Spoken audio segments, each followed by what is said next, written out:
Greetings everyone, and Great here with another H-Bars 3 replay. Small on bottom right side is the red Russians, we have shake2020. Small on left side is the green Aztecs, we have LoOk with a capital underscore.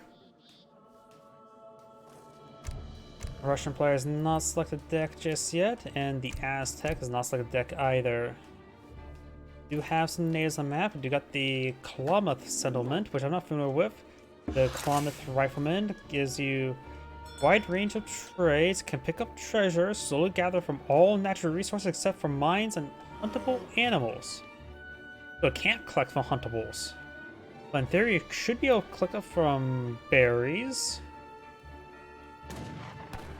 and chop wood. What are the huntable natural resources there? Can it collect up? So, berries and wood. Interesting. Don't know how effective that is. And the other parts here, we got the Inhibitor Warriors inflict far more damage, plus 25% damage. You get 150 food in crates every 3 minutes, up to 10 minutes, so up to 10 crates. And increase all your villagers and riflemen to gather more quickly by 5%. Or 300 resources. The other natives on the map, we do have the Nukta settlement, which give you access to some club warriors or clubmen, and the war chief clubmen, which I believe the clubman is the chief is actually an hero. Yes, it is. Which, let's see, we do have the High Priest Exultant. It says improve your war chief's damage and hit points, but that could affect the clubmen. It could generally affect heroes. I'm not sure the interaction there. Would be interesting enough. Let's see, Slinger. So we've got maybe a H2 aggressive deck with these two Slinger deck cards. Honestly, these cards are pretty good, both aggressive and not aggressive. Two Ward Hut Travises, War Priests.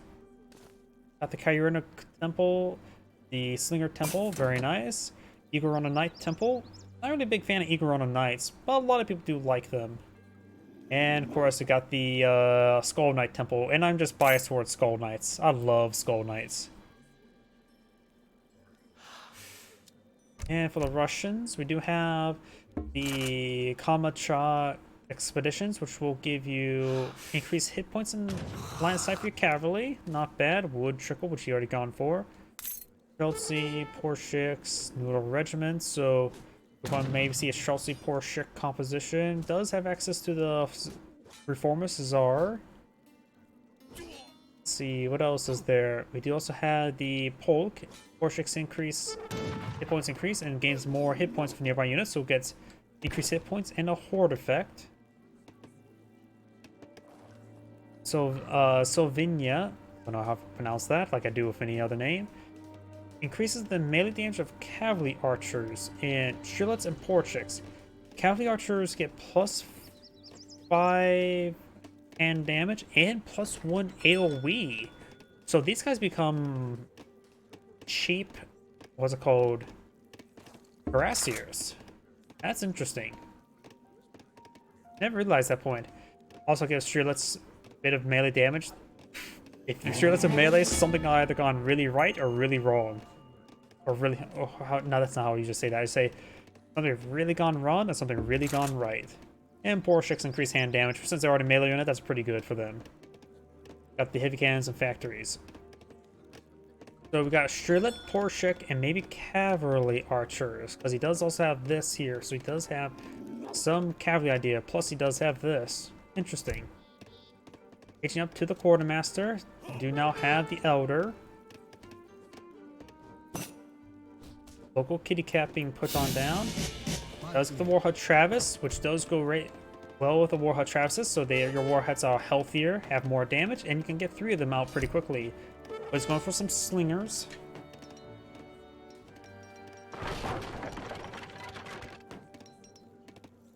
He does cancel this scaffolding there. He switches way forward. And does get deployed in the field. Will take some torches, not a whole lot. 13 Chelsea being deployed in the field versus 9 slingers. The 9 slingers are probably better. And now bringing more slingers there, so we will have 17 slingers out being through shipments. And always the big button from Townsend as well gets some Jaguar Prowler Knights, which are a pretty good halberdier variant. Some recruits now being pulled on the field. Jaguar Prowler Knights would be useful, as well as slingers against them. Shrilets have... They're Shrilets. We all know Shrilets. The Streltsy are not great, but they are dirt cheap.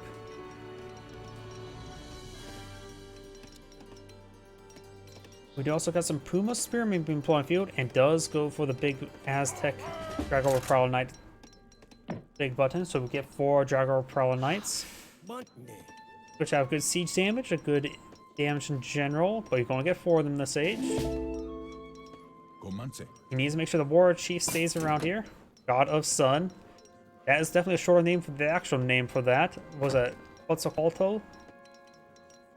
Was that the name of that god?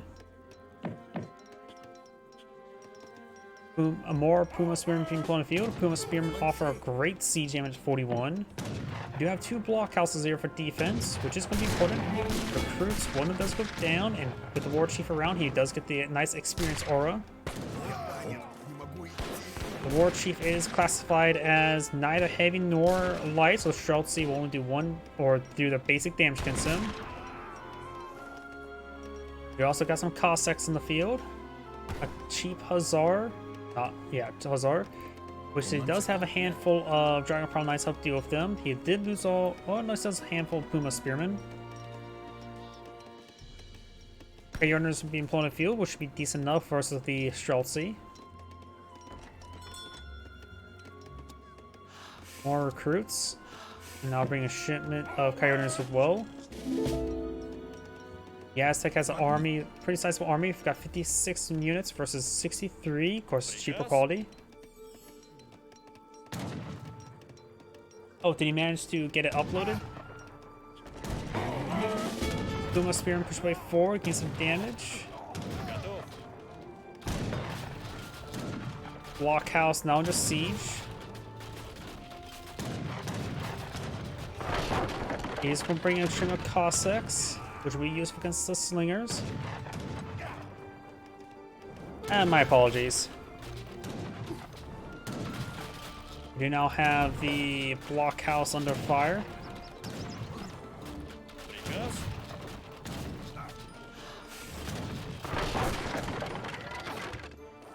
Puma Spearman does go down there. Do have a decent sized army there, 31 versus an army of 37. More Cossacks there. Now he does have 9 of them in the field. They are superior than Coyote Runners, but that's not the big issue. They need to be used to counter these slingers. We've got more Coyote Runners being put on the field. He's out with the 1 Puma Spearman. Personally, I'm probably one of the worst choices to learn from. I mostly just cast Age of Empires 3, don't really play Age of Empires 3. I do cast a bunch of different games, Company Heroes 1, 2, Age of Empires 3, and 4. And so, I don't really have time to play each game I cast. And honestly, it's sort of good I don't. I become overly critical of the games when I both play and cast them, where I complain about balance a bit too much than what exactly is on the field. That's why I'm a bit more critical how Aztecs are in design, because I play Aztecs and try to learn Italians. Got now shipment or deployment of Streltsy.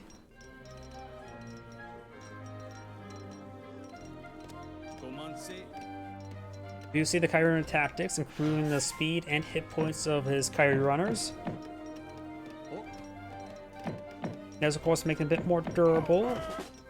Able to skirmish a little bit better, both able to take hits and to avoid the hits. More Coyote Runners being put on the field. He does have this 1 Warrior Priest find experience. Does find a couple or a villager there. The Aztec player does have 30 villagers versus 28. We do now got some poor shicks to help engage the Coyote Runners. Recruits can do that as well. Both are vulnerable to slingers.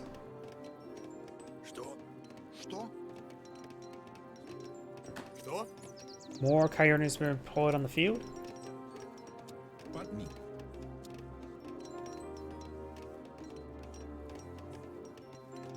Russian player's doing a good job spending his money, not maintaining big float. So is the Aztec player.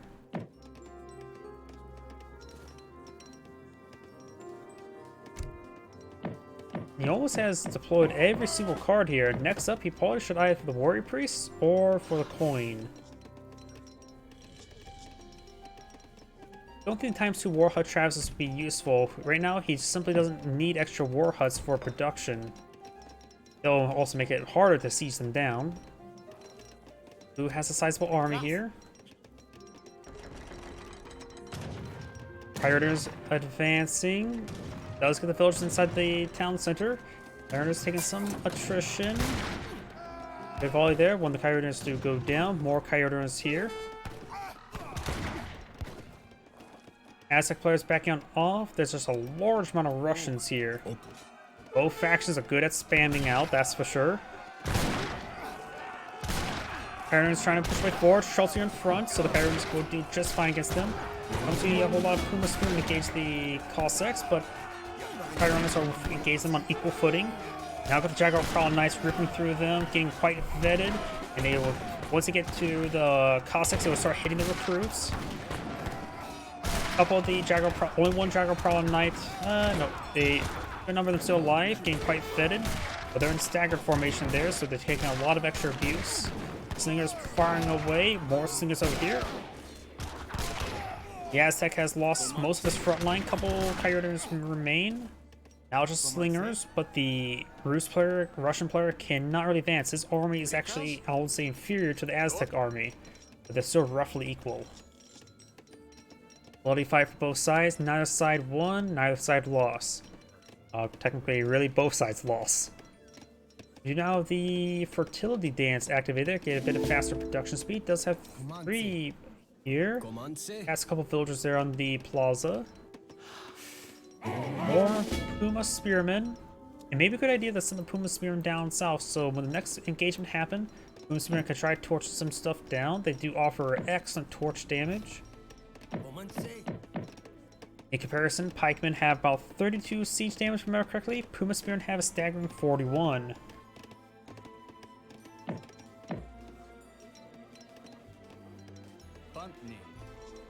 Handful of coyote runners there. The Russian player has... I keep wanting to say Rus because of Age of Empires 4.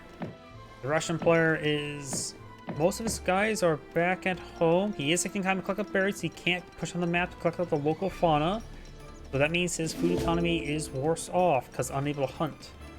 Okay, in comparison, 0.92 versus 0.67. That is quite a bit of a difference. War Chief now been redeployed at the community plaza.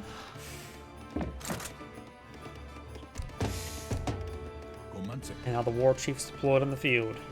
Redeployed. Another round of coyote runners deployed on out. He may have too many Puma Spearmen. His opponent's not deploying any more Cossacks. He's going for recruits, so the Puma Spearmen, for all Spearmen types, they actually offer one of the best damage. But in comparison to generally Musketeers, they do offer a little less damage. Recruits have 10 damage and have a gun, while they only have 12 damage and no gun. And the ability to use a gun is always quite nice. Villagers, however, need to get away from the coyote runners. Recruits getting good volume on the coyote runners. They do, of course, have the bayonet, so they're effective versus the coyote runners. You also need to focus on those Puma Spearmen, since they are classified as heavy. That is the only thing they do bonus damage against. They, of course, are a counter unit. Puma Spearmen activate the cover formation, gaining 50% range resist. They can hard gun them down. And it looks like all the recruits getting overwhelmed. Slingers are an excellent skirmisher unit, light infantry unit.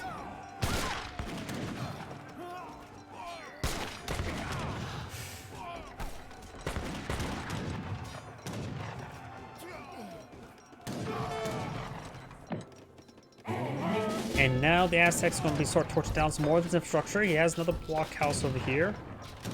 He needs some Cossacks in case these slingers are the only thing he has to counter them at this age.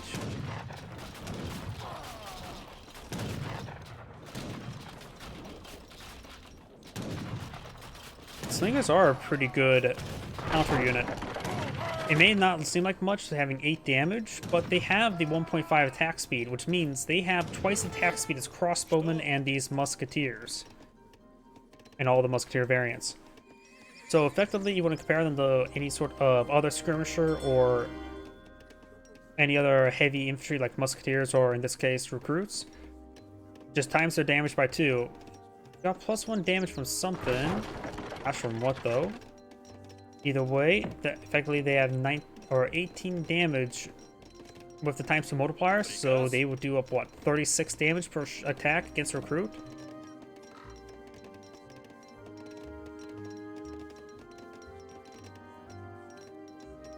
How did the slingers get +1 damage all of a sudden?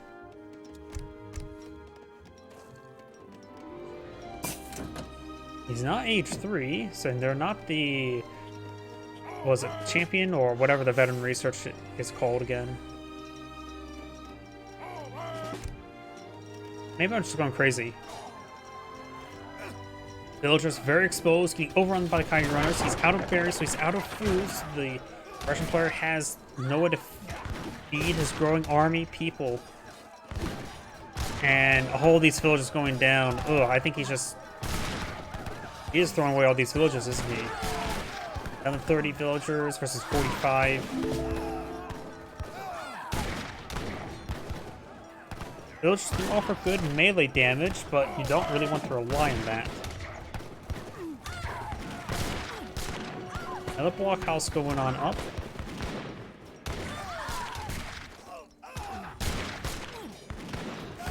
Oh, we also got a round of Eagle Scouts there. They're not a bad unit, just for a pet. They do cost, of course, 100 or 80 food. They're not really cost effective, but they are 0 population and quick and easy to deploy on out. War Chief does go down there. The Aztec assault is starting to stall out there.